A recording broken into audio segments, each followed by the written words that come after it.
This is WYMT Mountain News First at 4.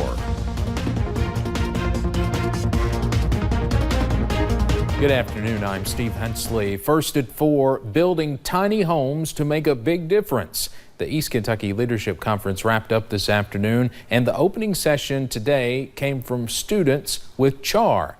They are working on helping the homeless by building tiny homes for them to stay in. WYMT's Macy Marie has more on the group's presentation.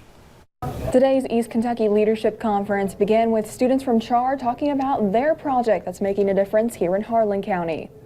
This group of high schoolers are not just focused on the usual schoolwork.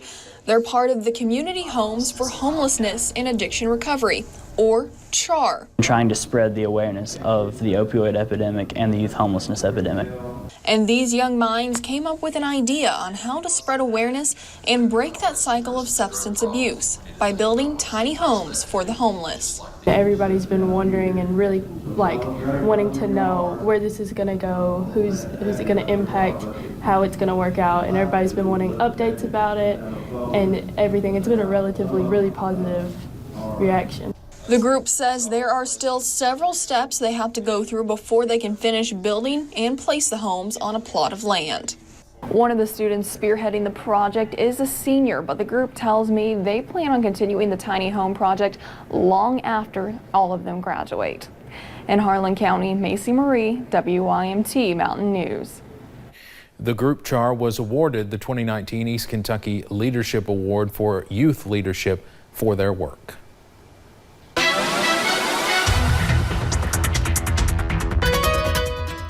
Today started out a little bit soggy for your Friday, but we're finally starting to see those skies clear, and that'll continue as we head into the overnight hours. You'll notice that here as we take a look at the UVA WISE camera, looking at a very soggy one earlier this morning with those skies clearing really throughout the day, and now we're seeing a little bit of sunshine. As we go ahead and take a look at that Stonecrest cam, you're seeing a little bit of those blue skies and sunshine as the skies are starting to clear up there as well. You'll notice here satellite and radar, those clouds really getting out of here along with those rain chances. Now we are hanging on to a few scattered showers across the area. That'll really continue as we head into the rest of the evening, but by the time we get into the overnight hours, it's really when we are going to see that clearing for all of us. And the areas that seen a little bit more sun today, like the Cumberland Valley, they're already into those low to mid 60s, where here in Hazard we're into those lower 60s, warming up a little bit where those clouds are still hanging on over to Prestonsburg, Pikeville.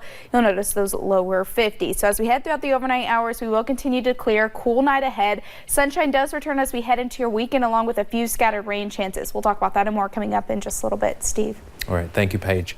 Flooding continues along the Mississippi River in parts of Iowa and Illinois, and it does not appear to be ending anytime soon.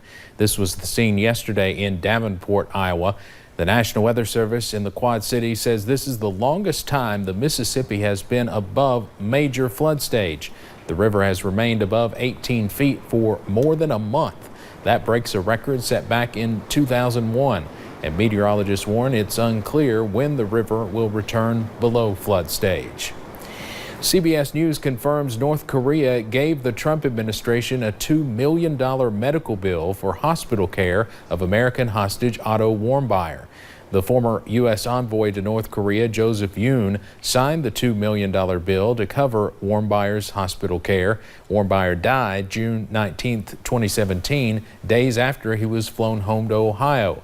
But President Donald Trump denies that his administration paid any money to North Korea for Warmbier's release. There was no money paid. There was a fake news report that money was paid. I haven't paid money for any hostage. Warmbier, a University of Virginia student, was sentenced to 15 years hard labor in prison. He was accused of stealing a propaganda poster during a visit to Pyongyang. President Trump used a speech at the NRA convention to withdraw the U.S. from a global arms sales treaty.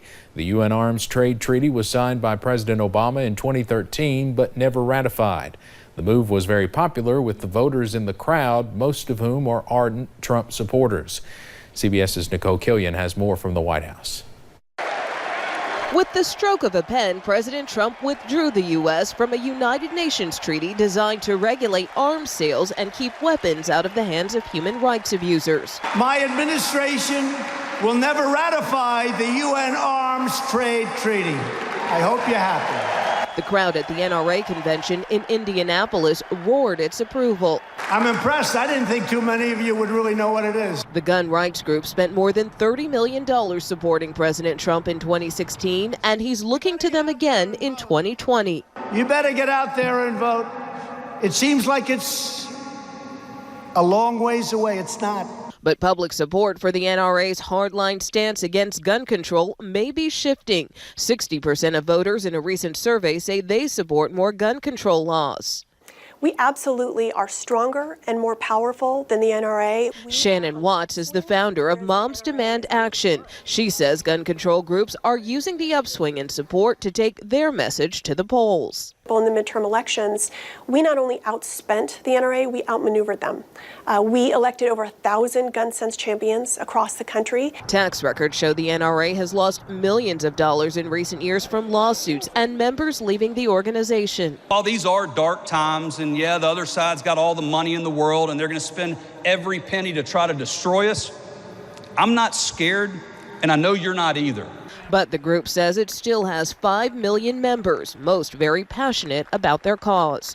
Nicole Killian, CBS News, the White House. Financial losses prompted the NRA to raise its dues last year for the second year in a row.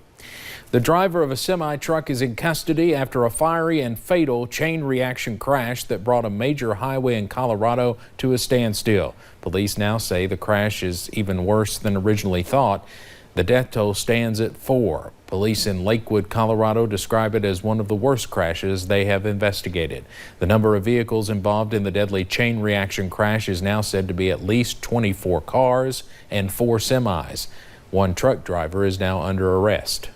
The driver of the semi that started this event was taken into custody. He is being processed and will be lodged at Jefferson County Jail on multiple counts of vehicular homicide. Police are still working to determine the exact number of fatalities. They say multiple people were killed, at least 6 hospitalized. While police continue their investigation, highway officials say they expect I-70 to be shut down in both directions until tomorrow at least. Ford Motor Company says the Justice Department is investigating its emissions testing process. The automaker announced the criminal investigation in its quarterly earnings filing. The DOJ is looking at the testing procedures Ford uses to certify its vehicles' fuel economy and emission standards. Ford actually self-reported its concerns to agencies, including the EPA. The company says employees flagged them with possible issues. Police say a woman missing from Richmond in Madison County was likely taken to Garrett County before she disappeared.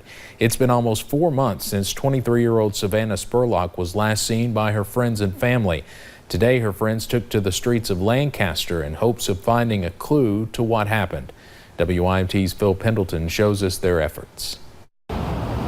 Friends of Savannah Spurlock, along with those from the Texas EquiSearch group, fanned out all over Lancaster today, passing out about 300 flyers in hopes that someone gives them the one tip that leads to answers to finding the missing Madison County woman. It's right near my neighborhood. Some in Lancaster say the story of Savannah Spurlock, or at least what happened to her, hits too close to home. Oh, poor girl. Sabrina Spurtos led the charge Friday in passing out flyers all over Lancaster. This is the community the 23-year-old mother of 4 may have gone to after she left a Lexington bar with several men. Spiritos passed out a lot of the flyers, but volunteers were also a big part of the effort. But I'm more angry than anything. I was, telling her mom, I'm really angry. I know the police are working hard, but just the fact that I feel like I can't do much to find her. And there is a reward for information that leads police or authorities to find Savannah Spurlock. It's a $10,000 reward, but it expires on May the 15th. In Garrett County, Phil Pendleton. Now back to you. The Ohio-based Texas EquiSearch group helped design and print out the flyers that were passed out today. Let's head over to Wall Street now on this Friday afternoon. The Dow closes up today more than 81 points. The booze business is doing better than ever. I'm Kenneth Craig inside a New York distillery with an inside look at what's driving the craze. And sunshine returns for the weekend with a few scattered rain chances. I'll have that full forecast in just a few short minutes.